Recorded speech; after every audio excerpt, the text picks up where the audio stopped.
gudoomiyaha aqalka sare mudane cabdi xaashi gudoomiye ku-xigeenka labaad ee golaha shacabka mudane mahad cawad madaxweynaha martida loo yahay mudane Saciid Cabdullaahi Dani iyo madaxweyne ku-xigeenkiisa mudane Axmed Karaash madaxweynihii hore mudane Shariif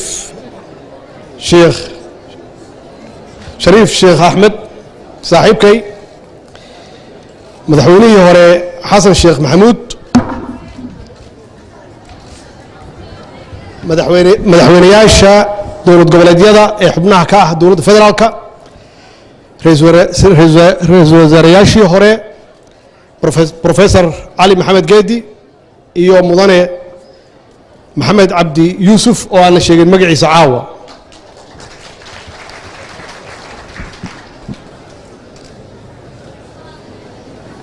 madaxweynihii hore ee Puntland Dr. Cabdi Weli Gaas iyo madaxweyne ku-xigeenkiisa Engineer Camey Dr. Cabdiraxmaan Farole iyo madaxweyne ku-xigeenkiisa Cabdisamed Cali Shire xildhibaanada golaha shacabka ee federaalka senatarada aqalka sare ee federaalka golaha wasiirada ee federaalka golaha wakiilada ee dowlad goboleedka ee Puntland gudoomiyaha doorashada qaranka salaadiinta culamaa u diinka safiirada dowladahan saaxiibka nahay iyo diblomaasiyiinta ee halkan la jooga gudoomiyaha gobolka Gaarisa iyo wafdiga nooga yimid Kenya kooxda hobolada waabari ee Puntland iyo fanaaniinta ee nooga timid London marti sharafta kale kulli waxaan ku salaamay assalaamu calaykum wa rahmatullaahi wa barakaatuh Allah mahadleh oo caawa halkan isu kaay keenay annagoo u dabaaldegayna caleemasaarka madaxweynaha cusub Dr. Saciid Cabdullaahi Dani iyo madaxweyne ku-xigeenkiisa iyo guddoonkiisa baarlamaanka waxaan rabaa inaan mahad celiyo madaxweynihii hore ee Puntland Dr. Gaas runtii aan la sheegin hawshuu qabtay oo ay tahay inaan ku ammaanno hawshii 5 sano ugu dambeysay uu qabtay oo ah wax la taaban karo iyo sida wanaagsan uu xilkii u gudbiyay waxaan rabaa inaan u mahad celiyo musharaxiintii kale oo ka qayb gashay electionka sida sharafta leh oo wanaaga ah oo runtii tartanka dhabta ah ay uga qayb galeen kadibna ay u aqbaleen natiijada waxaan rabaa inaan u mahad celiyo ciidamada Puntland oo xaqiiqdii sugay ammaanka waxaan leeyahay madaxweyne waxaan ku leeyahay hambalyo waxaan kugu hambalyeenayaa runtii guusha waxaan ilaahay ka baryaynaa inuu ku fududeeyo hawshan hawl sahlan ma aha waan naqaanaa marka ummad la maamulayo oo weliba xaalado iyo duruufo adag lagu jiro wax sahlan ma aha ilaahay waxaan kaaga baryaynaa inuu hawsha ku fududeeyo waxaan rabaa caawa halkan aad looga hadlay guusha iyo horumarka ay gaartay Puntland 20 sano ee ugu dambeysay waa xaqiiqa waxay gaartay Puntland guul aad iyo aad loo taaban karo oo waxa isku soo wareejiyay xilka 5 madaxweyne uu 6 ku yahay Saciid Dani waxaanan la sheegin waxa guushaas loo gaaray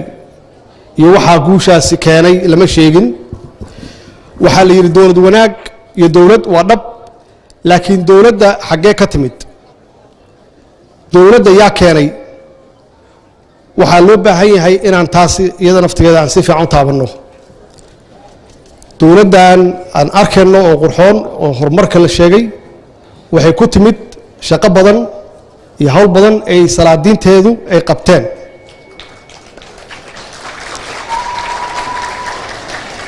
waxaan ognahay salaadiinta oday dhaqameedyada ee Puntland inay yihiin dad midaysan oo runtii nabadoono dhab ah oo ka shaqeeya dib u heshiisiinta iyo walaaleynta dadka reer Puntland aad iyo aad ugu mahadsan yihiin waxaa kale oo keenay horumarkan arkaysaan culummada oo runtii aad iyo aad uga hadla dadka u wacyigeliya u iftiimiya dowladdu waxay tahay iyo madaxdu waxay yihiin inaan la joogi karin dowlad la'aan in loo baahan yahay madax wanaagsan oo dadka hoggaamisa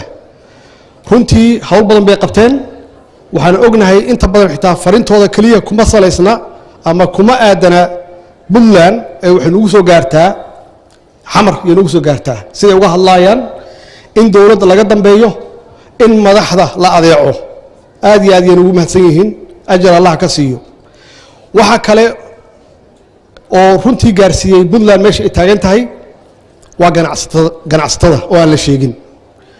oo xaqiiqatan maalgashi badan ku sameeya shaqo abuur sameeya mashruucyo badan keena oo riski gareeya dhaqaalahooda aad iyo aad ayay ugu mahadsan yihiin waxa intaas dheer oo aan la sheegin iyada media annagoo og media wax badan in lagu hadleen karo oo wax badan lagu burburin karo laakiin waa dhageystaa media ka jira Puntland inta badan dadku waxay ku wacyigeliyaan wax aad iyo aad u wanaagsan kuma wacyigeliyaan in dowladda laga hor yimaado in dowladda la burburiyo kuma wacyigeliyaan ugu dambeys shacabka wanaagsan ee reer Puntland oo aan ognahay wadaniyadooda iyo Soomaalinimadooda iyo dowlad jaceylkooda ay ka turjumayso xitaa maanta aan nimid siday noo soo dhaweeyeen wanaag badan ay saacadaha badan u taagnaayeen jidadka oo qorax ah ilaa saaka laga soo bilaabo aad iyo aad yaan ugu mahadcelinayaa siday dowladooda u garab taagan yihiin ayna u jecel yihiin haddaba su'aasha taalo waxay tahay oo madaxweynaha u taala intaas oo qaybaha kala duwan ee bulshada ah oo wacyigooda aad iyo aad u sareeyo waxa loo baahan yahay inuu sida rasmi si wanaagsan uu hogaamiyo yaa loo baahan yahay maxaa yeelay iyagu dadkaas aan sheegnay kuma aadana kaliya baahidooda Puntland oo waxay u jeedaan oo u muuqda wax ka weyn Puntland oo ah qarannimo Soomaaliyeed oo ah midnimo Soomaaliyeed oo ah wadajir Soomaaliyeed sidee lagu gaari karaa marka intaas ee lagu gaari karaa waxa lagu gaari karaa dowlad goboleed iyo dowlad federaal oo wada shaqayn leh oo wax qabad leh yaa lagu gaari karaa wada shaqayntu waxa weeye iyadoo la wada tashado iyadoo maxaan ku raahdaa la isu tanaasulo iyadoo wax la wada qorsheysto iyadoo la is aamino iyadoo loo turo shacabka Soomaaliyeed iyadoo loo turo yaa lagu gaari karaa in la gaaro in wax la qabto waa ognahay marka khilaaf u yimaado oo aan la wada shaqeynin 18 sano ugu dambeysay dowladnimadeena meesha ay taalo waa aragnaa iyo waxa ayna gaarsiisay waxa ugu sahlan oo kaliya inay tahay inaan la dhameystirin dastuurkii inaan la dhameystirin muddadaas la dhameystirin waxa ku xiga inaan la dhisin institutionskii hay'adihii shaqeyn lahaa ee dawliga ahaa inaan la dhisin oo ilaa hadda ay kulligood ay yihiin maxaan ku raahdaa week ay yihiin ay tacbaan yihiin intaasna wax kale ma aha waa khilaafaadka dowladda dhexdeeda dhex yaala way oo aan hadda halkan ku fadhino 4 prime minister halkan aan ku fadhino caawa oo 18 sano ugu dambeysana la marayo ilaa 12 prime minister la marayo markii maalin walba marka uu isbedel yimaado waxa xaqiiqo ah maalin walba markuu khilaafaad yimaado waxa xaqiiqo ah inaan waxba la qaban oo shaqadu ay istaagto waana waxyaabahaas waxa keenay in dawladdu aysan lahayn ciidan adag oo runtii dalka difaaca oo ka xoreeya dalka qooyinkan nabadiidka ah ciidan adag oo xuduudadeena difaaca ciidan adag oo baddeena difaaca iyo ciidan cirba annagoon lahayn waxaasoo dhanna waa waxaan soo marnay aan khibrad u leenahay oo ay tahay inaan wax ka baranno oo wixii hadda ka dambeeya aan iska ilaalino wax alla wixii khilaafaad dhexdeena ah haddii ay timaadana aan dhexdeena ku xalisanno si aysan qofna u ogaan aynan u raadin dad shisheeye ah oo aan ka raadino damaanad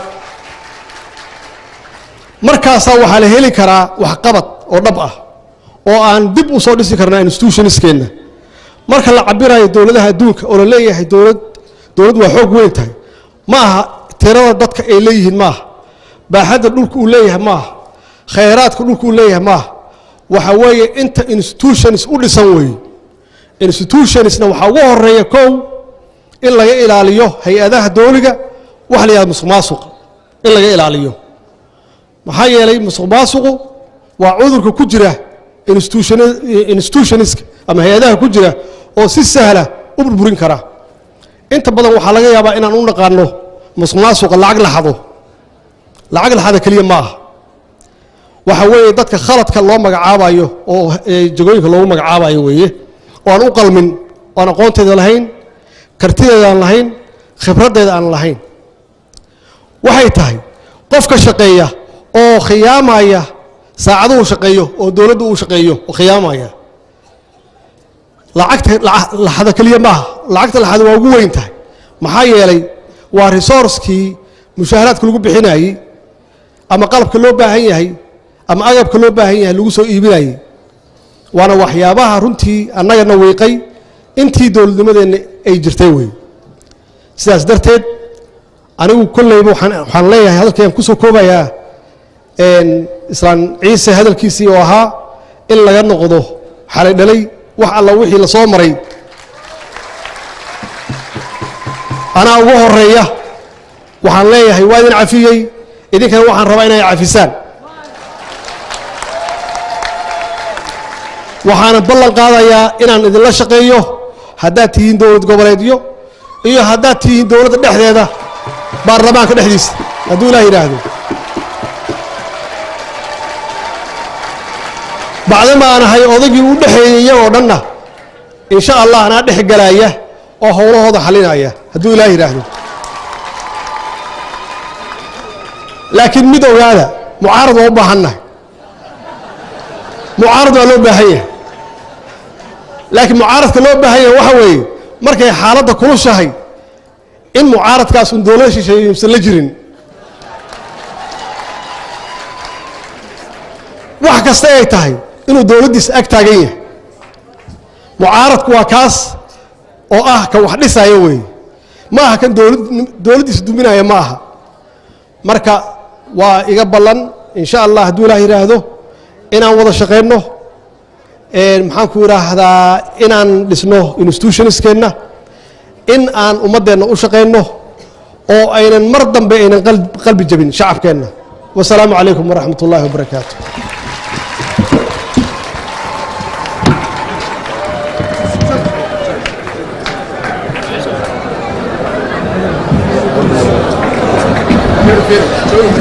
aad baad u mahadsantihiin xafladii way inoo xidhan tahay madaxdu ha baxdo madaxda suga intay madaxdu baxayso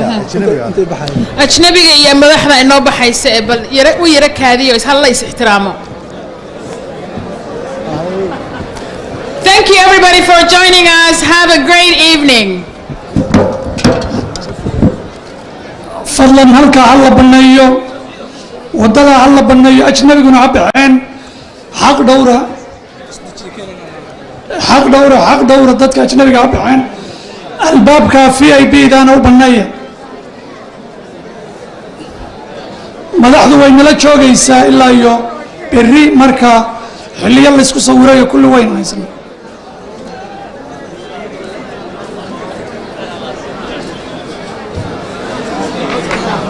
wax kale nu sheegay irida halla baneeyo ajnabiga ha loo baneeyo mas-uuliyiinta federaalka ha loo baneeyo madaxweynayaasha ha loo baneeyo iridaa baneeya fadlan irida baneeya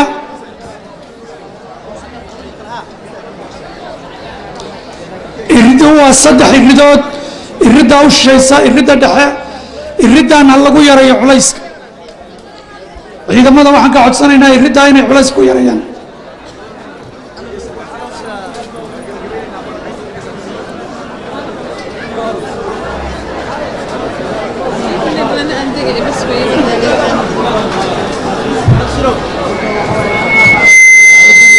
martida u baneeya dhalinyaro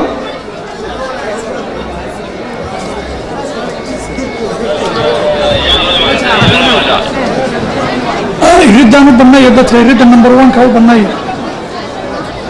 iriddaa banneeya iriddaa u banneeya